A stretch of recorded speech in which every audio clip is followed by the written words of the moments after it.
Hoy nuestros mensajes están saliendo por muchas plataformas digitales y por supuesto la palabra del Señor siempre va a traer doble efecto. Gente que va a ser bendecida y que va a alabar al Señor, y más de alguno pues que se le toca su parte débil. Quizás alguno, no he visto ningún comentario negativo todavía, pero pueden aparecer. Igual que a nuestro Señor Jesucristo, había gente que aplaudía lo que el Señor enseñaba y otros que se iba muy disgustados. Vamos a Mateo capítulo 11.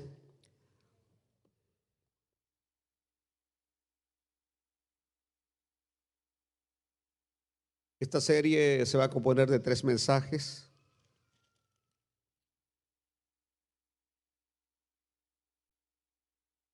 Las señales mesiánicas. Mateo capítulo 11, versículo 4. Observen que la respuesta que da el Señor en este versículo 4 se debe a la pregunta que le hacen los discípulos de Juan el Bautista en el versículo 3. Ahí le preguntan: ¿eres tú aquel que había de venir o esperaremos a otro? Respondiendo Jesús les dijo: id y haced saber a Juan las cosas que oís y veis. Los ciegos ven, los cojos andan, los leprosos son limpiados, los sordos oyen, los muertos son resucitados, y a los pobres es anunciado el evangelio. Padre amoroso, te pedimos una vez más que nos bendigas en esta tarde con tu santa y bendita palabra. Gracias por tu presencia maravillosa. Gracias por usar a nuestros muchachos de la alabanza. Gracias por nuestro grupo de diáconos, diaconisas y por todos los hermanos que en esta tarde han venido, y que tu nombre sea glorificado a través de la exposición de tu palabra. Amén y amén.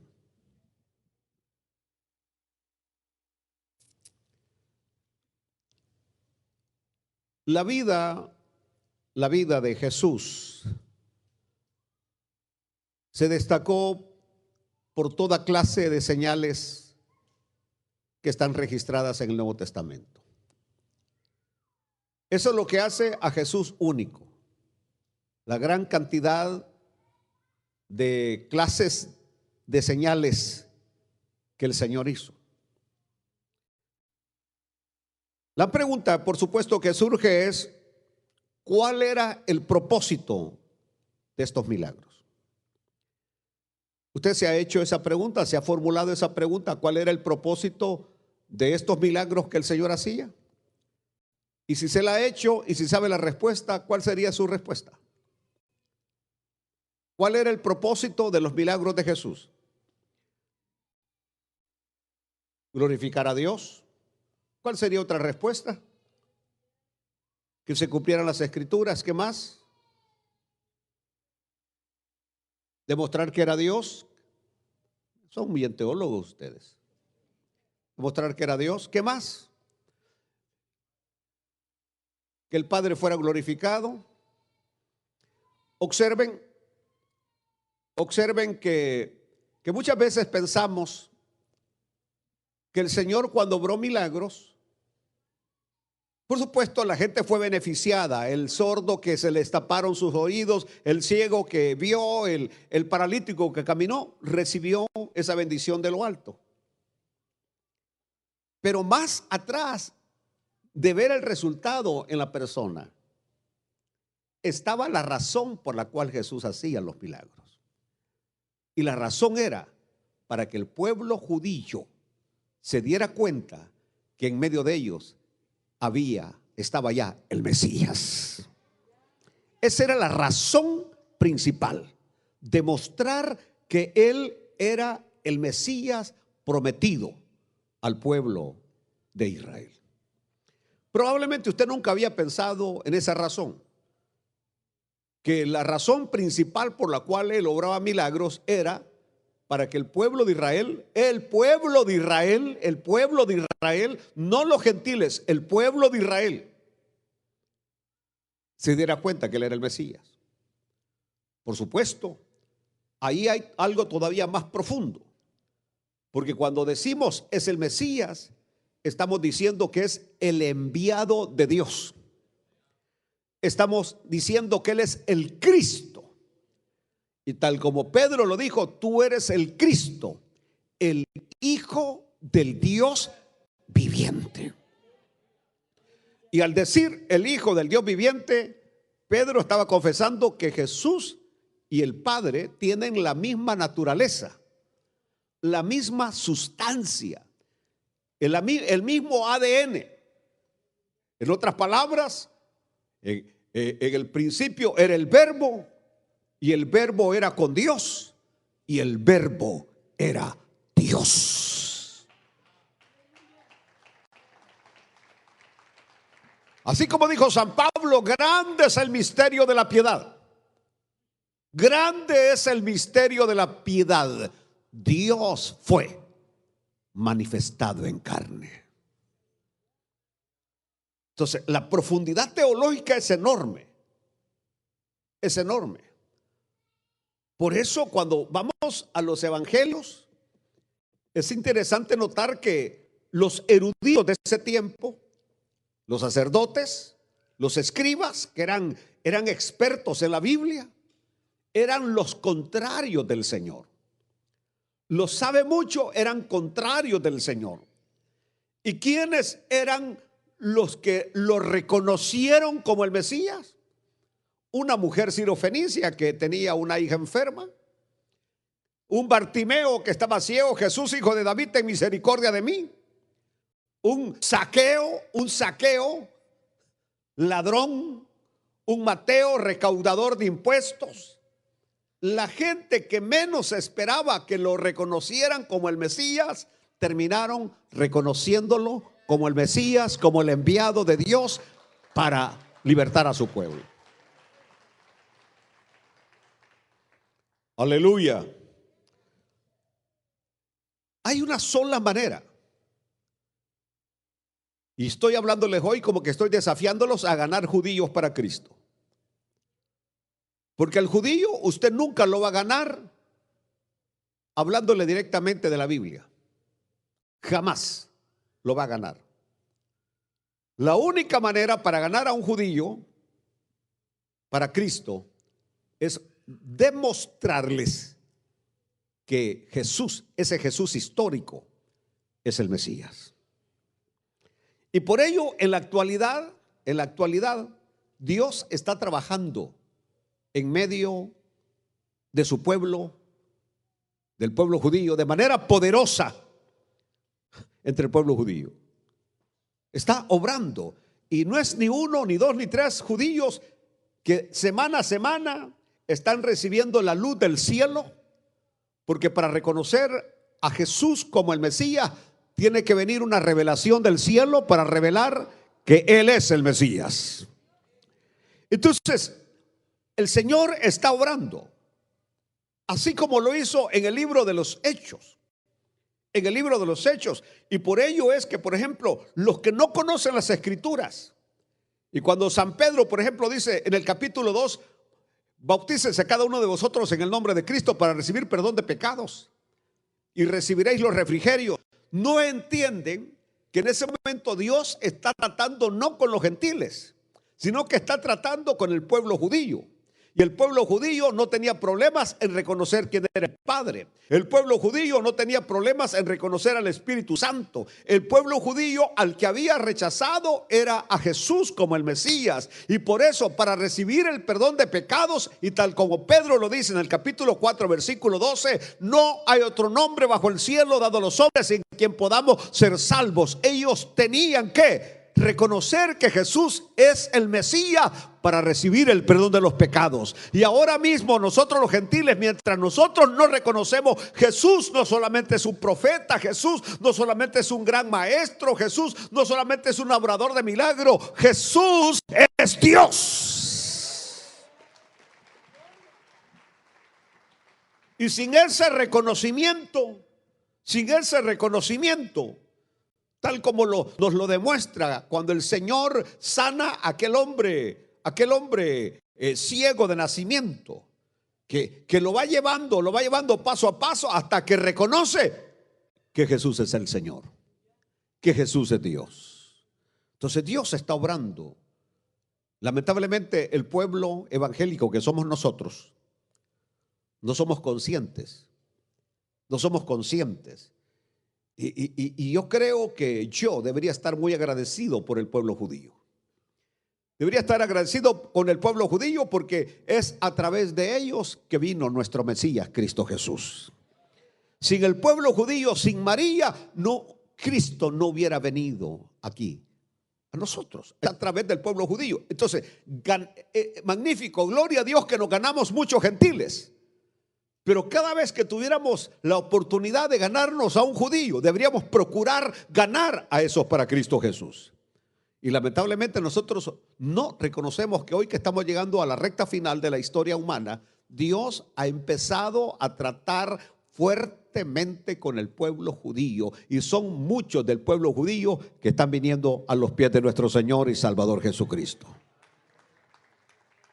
Así que algunos cristianos no perciben este obrar del Señor, porque es el Señor obrando.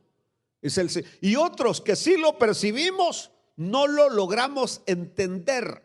Y pensamos que el pueblo de Israel, así como muchos lo expresan, es un pueblo común como México, como Guatemala, y estamos equivocados. No, estamos equivocados dentro de lo que es el plan salvífico de Dios. Estamos equivocados. Israel ocupa un lugar de privilegio en los planes redentores de Dios. ¿Por qué razón? Porque Dios los escogió para ello, para hacer luz a las naciones, para que a través de ellos nos llegara el glorioso evangelio de Jesucristo. Por eso el odio encarnizado, escuchen bien de lo que estoy hablando hoy. Aleluya.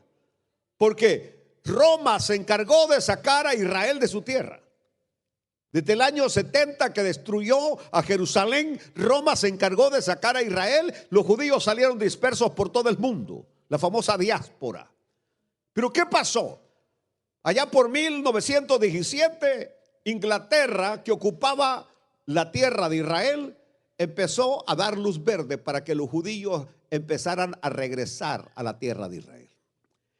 Y hasta esa fecha nadie estaba preocupado por el pueblo judío. Vivían errantes en todas las naciones. Pero cuando en 1917 se da la oportunidad para que el pueblo de Israel empiece a regresar, empiezan los enemigos a levantarse contra Israel. Es decir, el famoso sionismo, cuando empieza a aparecer el fenómeno sionista, regresar a Sión, porque ahí donde está Jerusalén, ahí está el monte de Sión. Ahora, observen ustedes que antes que llegue la fecha para que Israel regrese a su tierra, va a aparecer un instrumento del diablo. Un instrumento del diablo que su objetivo era acabar, exterminar, destruir al pueblo de Israel. ¿Quién fue ese instrumento? Adolfo Hitler. Aparece Adolfo Hitler, cuyo objetivo era, imagínense ustedes que habiendo tantos pueblos y tantas naciones, a este individuo se le pone entre ceja y ceja exterminar a todos los judíos. Los agarraban, los llevaban a las cámaras de gases, y porque decía que no valían ni una bala para matarlos, y ahí los mataban a 106 millones de judíos, niños, mujeres, hombres, que fueron asesinados terriblemente. Pero Adolfo Hitler solamente fue un instrumento en las manos de Satanás para detener algo que no se podía detener, porque los planes de Dios en la Biblia, en la profecía, decía que Israel regresaba a su tierra y que cuando regresara a su tierra nadie lo podía sacar de ahí. Aleluya. Entonces él quiso detener, y una vez más, nadie puede detener los planes de Dios. Todo lo que sucede y todo lo que pasa en la tierra son los planes de un Dios soberano que está en los cielos. Y aunque a mí no me guste y aunque no me agrade, voy a levantar las manos y voy a alabar a Dios, porque Dios sabe lo que está haciendo, por toda la palabra se tiene que cumplir. Ni una tilde, ni una jota pasará sin que se cumpla. Aleluya. Entonces Hitler quiso detener. Ahora bien, cuando hay confusión, y es lo que hoy hay, confusión. Yo sé que aquellos que leen noticias y saben, por ejemplo, las expresiones del primer ministro de Israel, Benjamín Netanyahu, adiós Estado palestino. Adiós Estado palestino. Y como nosotros como cristianos, y yo lo expreso desde este púlpito, nosotros no odiamos a los palestinos, para nada. A los filisteos antiguos, no los odiamos. Decíamos, y es más, tenemos hermanos cristianos que son palestinos. Tenemos ministros que son palestinos y que alaban a Dios y glorifican a Dios. Y no estamos de acuerdo con el sufrimiento absolutamente de nadie. Pero el gran error de Palestina, de ese grupo de personas palestinas, fue haber puesto como líderes a terroristas radicales de Hamas. Ese fue el grandísimo error, entregarle el gobierno. Israel no tenía problemas, pero nadie va a estar tranquilo que el vecino le esté molestando todos los días, que usted no pueda dormir todos los días, que esté siempre pendiente, que le estén tirando misiles, que le estén tirando balas, que estén matando a la gente. Nadie vive tranquilo de esa manera. El otro aspecto es que bíblicamente hablando, no históricamente hablando, bíblicamente hablando, toda esa tierra, incluyendo la franja de Gaza, incluyendo Cisjordania, le pertenece de acuerdo a la Biblia, de acuerdo a Génesis, al pueblo de Israel. Al pueblo de Israel. Bueno, digo esto porque ahorita hay un odio encarnizado. CNN, Univisión y todos los grandes noticieros están en contra de Israel, y que el gran genocidio que se está llevando allá, etcétera, etcétera, etcétera. Hay un odio ahora mundial contra Israel. Europa se le acaba de voltear a Israel. España se le acaba de voltear a Israel. Es decir, medio mundo está ahora contra Israel. Aleluya. México no se diga. Venezuela no se diga. Bolivia, Cuba, Rusia, China contra Israel. Y prácticamente el único aliado que tiene y que ahora está así también medio molesto con Israel es Estados Unidos. Pero es que Israel debe entender que el socorro de ellos viene de Jehová de los ejércitos que está en los cielos, no de aquí de abajo a la tierra. Y aunque lo demás es política exterior, pero debe saber que la ayuda viene de arriba, del cielo. Bueno, esta era nada más parte de la introducción, porque yo lo que quiero centrarme ahora es en los milagros mesiánicos. Vamos a considerar los milagros mesiánicos. Y especialmente los milagros, escuchen bien, que nos narra el doctor Lucas. ¿Por qué es importante los milagros que narra Lucas? Porque Lucas era médico, era doctor. Era doctor. En otras palabras, el evangelista Lucas, que es el único que no es apóstol, es el único escritor griego del Nuevo Testamento. Lucas. Interesante. Este doctor Lucas no iba a escribir, a poner, a relatar milagros que él como médico consideraba que no eran posibles que se hubieran dado. Y Lucas los describe de una manera, y sus palabras de conocimiento médico son excelentes. En Lucas capítulo 5, por ejemplo.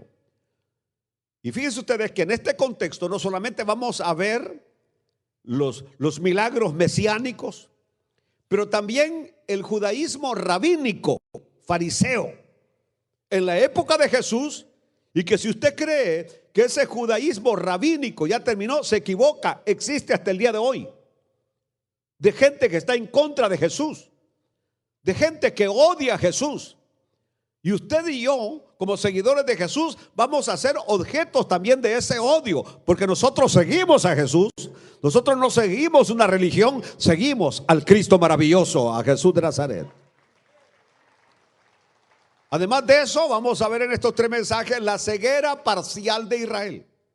Cuando hablo de ceguera parcial es porque en la primera venida del Señor unos lo reconocieron y hasta lo adoraron, y otros simplemente se opusieron toda la vida a Él.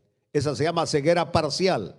Y por último, nos vamos a centrar en lo que Dios está haciendo hoy en el pueblo judío, en todo el mundo y especialmente en Israel, que va a ser el último mensaje allá por el primer domingo, segundo domingo de octubre.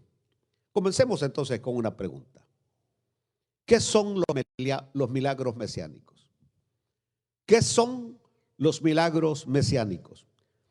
Allí en Mateo, el pasaje que hemos leído, Mateo capítulo 11, versículo 4 al 5, Jesús da la respuesta a los discípulos de Juan el Bautista. Recordemos que Juan el Bautista era primo del Señor, Se habían crecido juntos. Él era la voz que clamaba en el desierto, preparando camino para el Señor. Es el que sale al ministerio 6 meses antes de que Cristo salga al ministerio. Juan el Bautista sale al ministerio. Recordemos que cronológicamente Juan el Bautista era mayor que el Señor. Nació 6 meses antes. Pero desde el punto de vista eterno, espiritual, Jesús era mayor que él. Porque Jesús vive desde la eternidad y vivirá hasta la eternidad. Ahora, observen, Juan el Bautista, aquel que dijo que tenía una palabra de Dios, que sobre aquel que reposara el Espíritu Santo, ese era el Mesías, el Cordero de Dios. Y por ello, cuando Jesús llega, hasta ese momento, Juan el Bautista, él no sabe quién es el Cordero de Dios. Llegan personalidades y Juan el Bautista piensa que ahí vienen, pero ninguno de ellos era. De repente Jesús de Nazaret aparece allí en Betábara, donde está bautizando Juan el Bautista. Y cuando Jesús aparece, Juan el Bautista se queda prácticamente petrificado cuando de repente ve que sobre Jesús está el Espíritu Santo. Y entonces viene Juan el Bautista, declara: he aquí el Cordero de Dios que quita el pecado del mundo.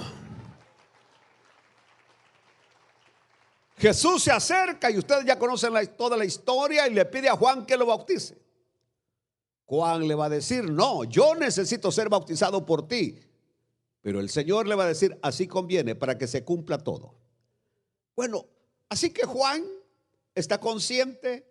Aun cuando le vienen a decir a Juan que algunos discípulos de él están siguiendo a Jesús, viene Juan y dice: eso era necesario, porque es necesario que yo mengüe y que él crezca. Que él crezca. Es decir, yo simplemente dije que soy una voz que clama en el desierto y que no soy digno ni de desatar la correa de sus zapatos, de sus sandalias. Así lo dijo él: no soy digno. Es decir, Juan tenía la revelación que su primo nacido de María era nada menos que el Verbo encarnado, el Hijo eterno de Dios. De repente, debido al mensaje de Juan el Bautista, que esta semana tuvimos un prototipo. Cuando uno predica la verdad y enseña la verdad, van a haber consecuencias. Así como la de Charlie. Charlie muere por la verdad, muere por decir la verdad, por defender los valores bíblicos, por defender la palabra. Y Juan el Bautista apareció hace 2000 años con un mensaje igual.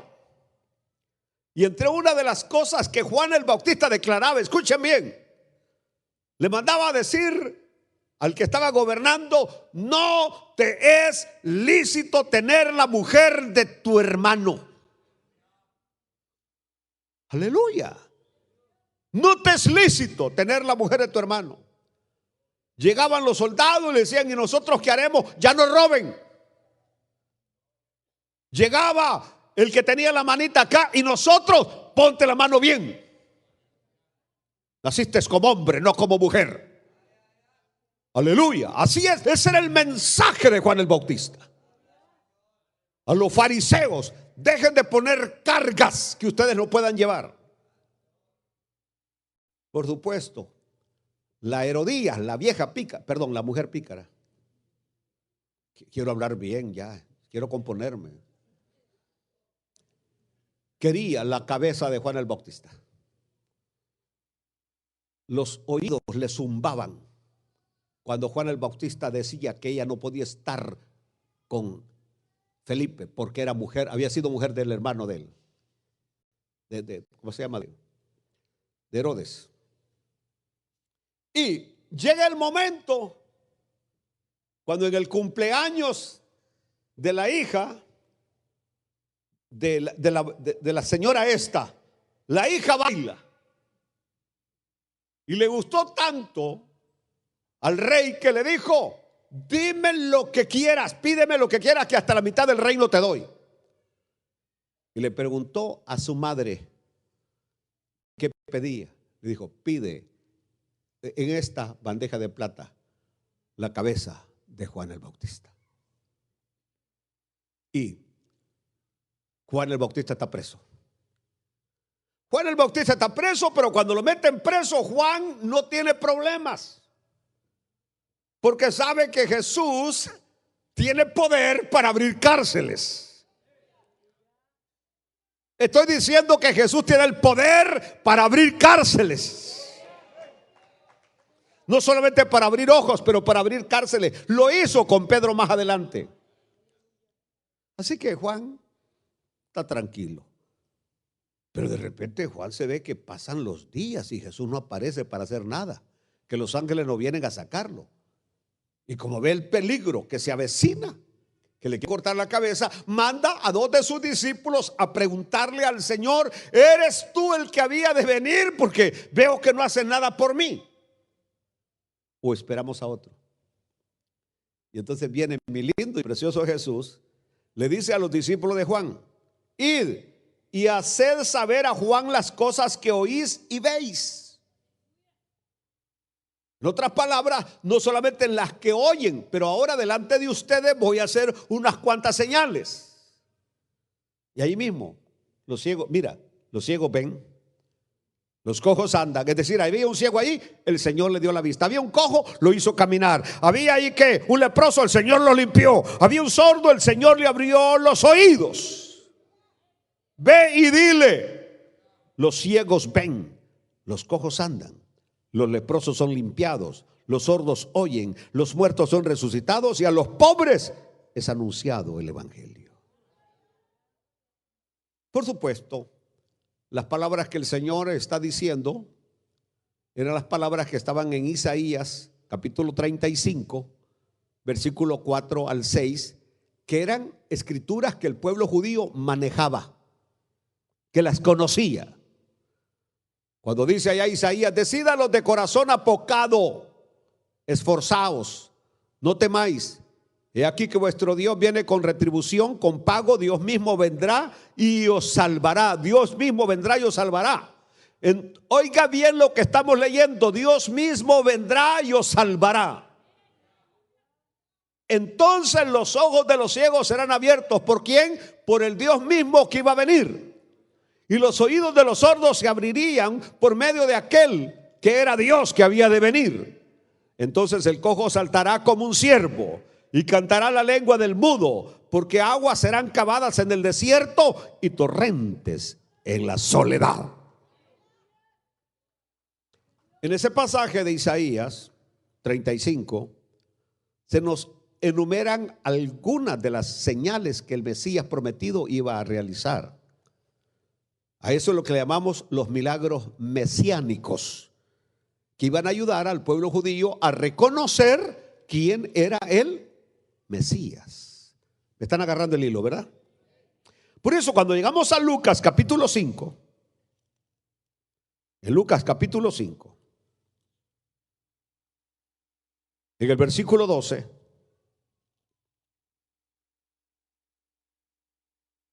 el doctor, el médico Lucas, bien de Lucas dice en el versículo 12: sucedió que estando él en una de las ciudades, se presentó ¿qué? Un hombre lleno de lepra. Aconteció que estando Jesús junto al lago, estamos en el versículo 12, perdón. Sucedió que estando él en una de las ciudades, se presentó un hombre lleno de lepra. Está Lucas, el doctor, relatando, el cual, viendo a Jesús, se postró con el rostro en tierra. Se postró con el rostro en tierra. Señor, dales entendimiento a mis hermanos. Es decir, adorándolo, reconociéndolo como el Mesías. Aleluya.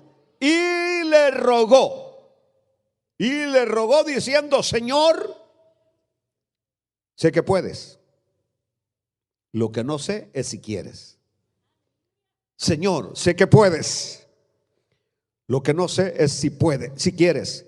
Señor, si quieres, tú puedes limpiarme. Entonces, extendiendo él la mano, le tocó diciendo: quiero, sé limpio. Y al instante la lepra se fue de él.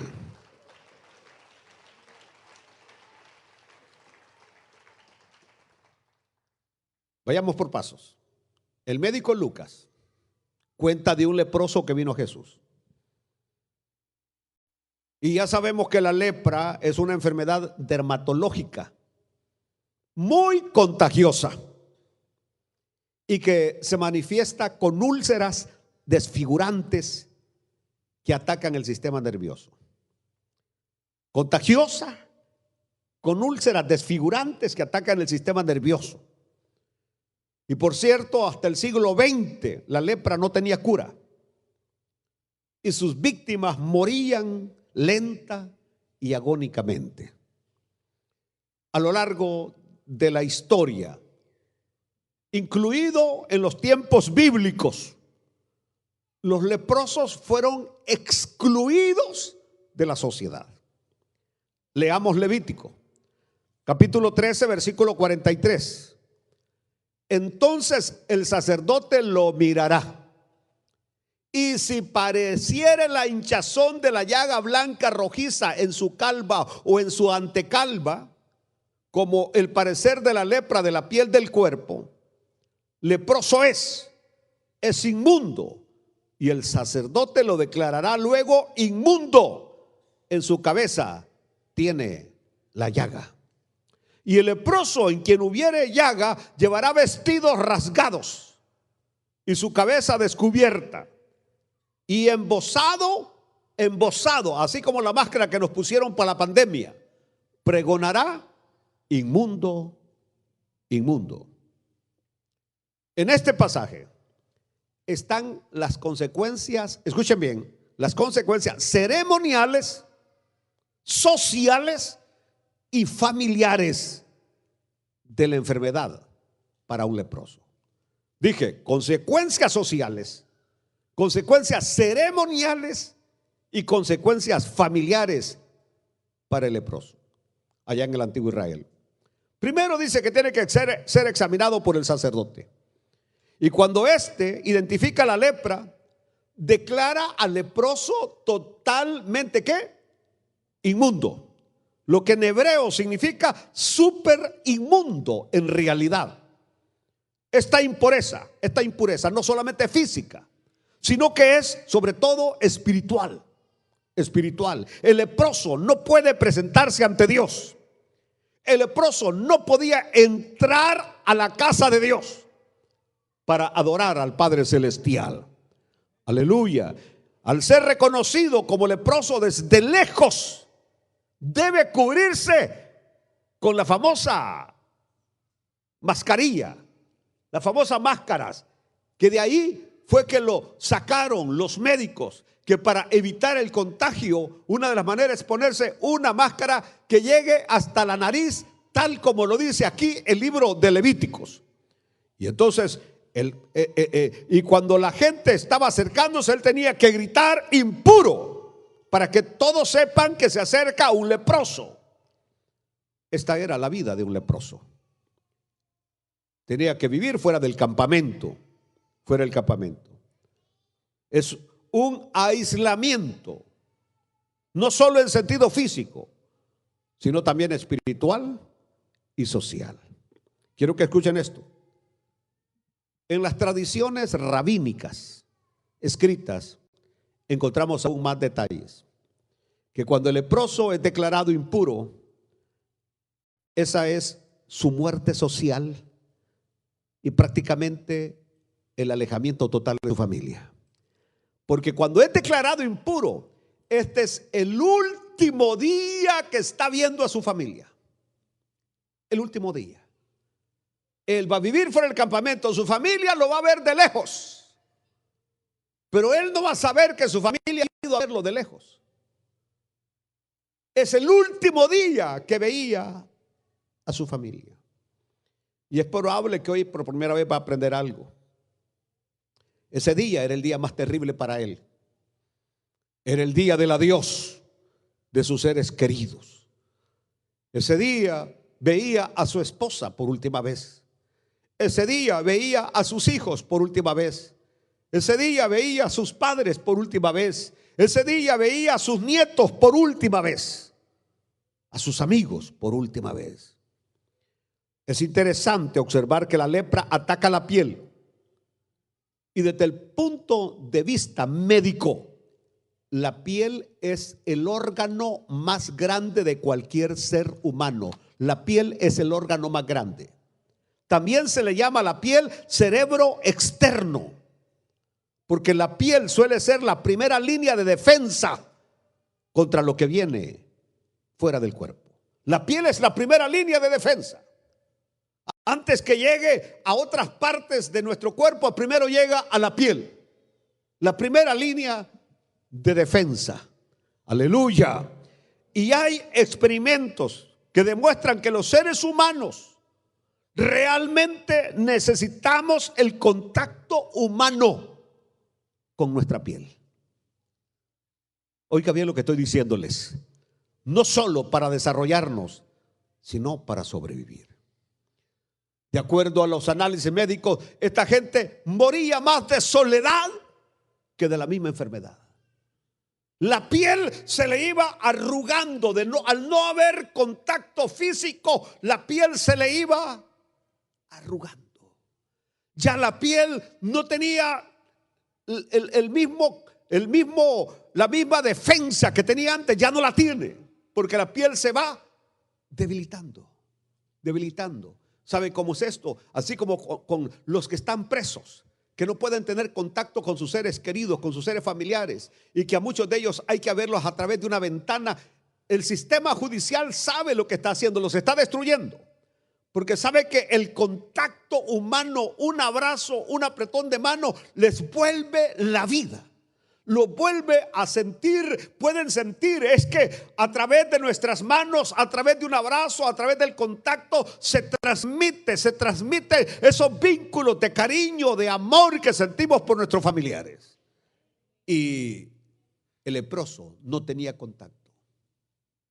No tenía contacto con nadie, absolutamente con nadie.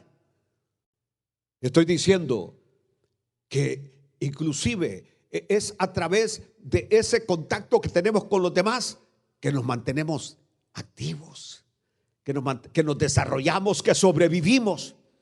Por eso mejor ni lo digo, que vive solo y que nadie le transmite cariño, se va muriendo. ¿Está entendiendo? Los abuelos, las abuelas, los que viven solos, se van muriendo por falta de ese contacto. Aleluya. Agarrar un niño le transmite energía, le transmite vida. Aleluya. Voy a llegar aquí. Si alguien era declarado leproso, significaba que nunca más iba a experimentar el contacto amoroso de otro ser humano. Por el contrario, cuando los demás le veían que venía, le tiraban piedras, lo golpeaban con palos, los niños huían de él gritando. Esta era la realidad profundamente triste y terrible de un leproso. En la Biblia, en el Antiguo Testamento, encontramos nada más 2 casos de 2 famosos que fueron sanados de lepra. Uno es el de Miriam, la hermana de Moisés, porque su nombre judío no es María, es Miriam.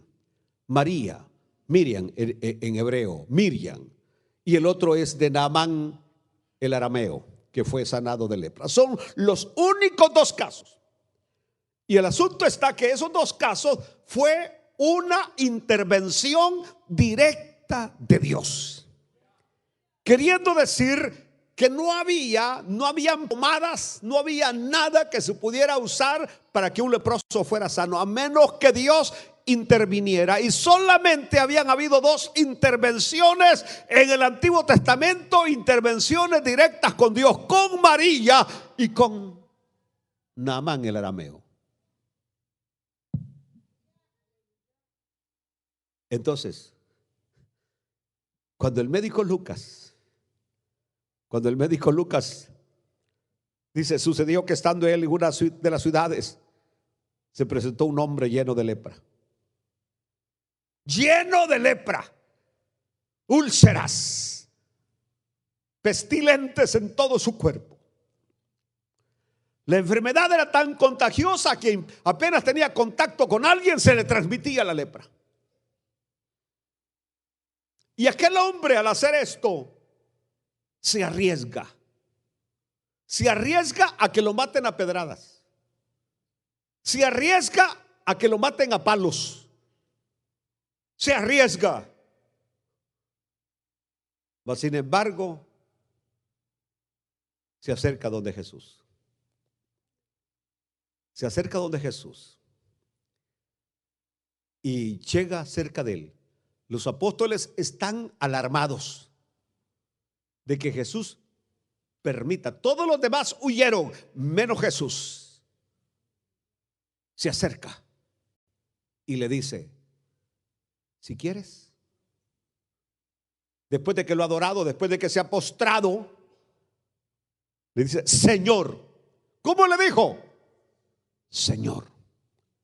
La palabra que se traduce en el Antiguo Testamento por Jehová, Señor, Curio, Señor, si quieres. Está diciendo, Señor, si quieres, puedes. Una vez más, yo sé que puedes. Lo que no sé es si quieres. Pero si quieres, puedes limpiarme. Cuando un limpio tocaba a un leproso, el limpio quedaba impuro. El limpio quedaba impuro. Mas en este caso, el limpio toca al impuro y el impuro queda limpio.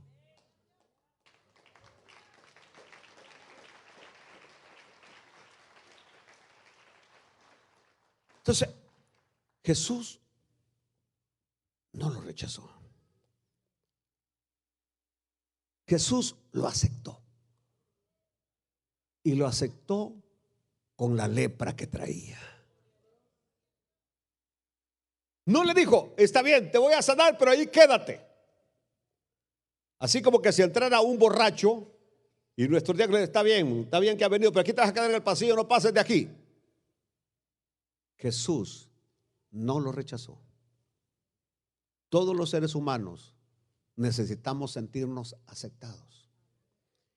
Y la iglesia tendría que ser un lugar donde todos los pecadores deberían sentirse aceptados, no rechazados, aceptados. El problema de la gente es que no se siente aceptada por la forma como se viste, por el arete que anda en la boca, en la nariz, lo que sea. La gente por sus tatuajes no se siente aceptada, se siente rechazada. Jesús no rechazaba a nadie. Jesús nos da un ejemplo hoy al aceptar a este leproso que se acerca a él. Escuchen bien.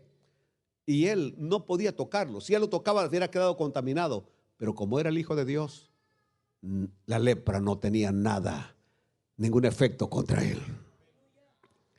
Entonces, por eso Lucas está poniendo este milagro en relieve. Porque al hacer este milagro, los judíos tenían que haber pensado que solo Dios podía sanar a un leproso. Así como solo Dios puede quitar la lepra del pecado, Nadie más puede quitar la lepra del pecado sino solamente Dios. Entonces, este tendría que haber sido la primera señal para que los judíos se hubieran tirado de rodillas igual que el leproso. Y haber llegado donde Jesús y haberse arrodillado y decirle: Señor, tú eres el Cristo, el Hijo del Dios viviente. Que es lo que nosotros hoy confesamos con nuestra boca, que Él es el Cristo, el Hijo del Dios viviente. Póngase de pie en esta noche y decimos: Señor, queremos darte gracias por abrir nuestro entendimiento y poder, Señor, reconocer que tú eres Dios. Solo tú eres Dios. Jesús, eres Dios. Espíritu Santo, eres Dios. Padre, eres Dios. Un solo Dios. Y te damos gracias por revelarte a nuestras vidas como nuestro único Salvador, como el único que puede expiar nuestras culpas, inscribir nuestro nombre en el libro de la vida. Bendito por siempre. Digan amén todos en esta noche.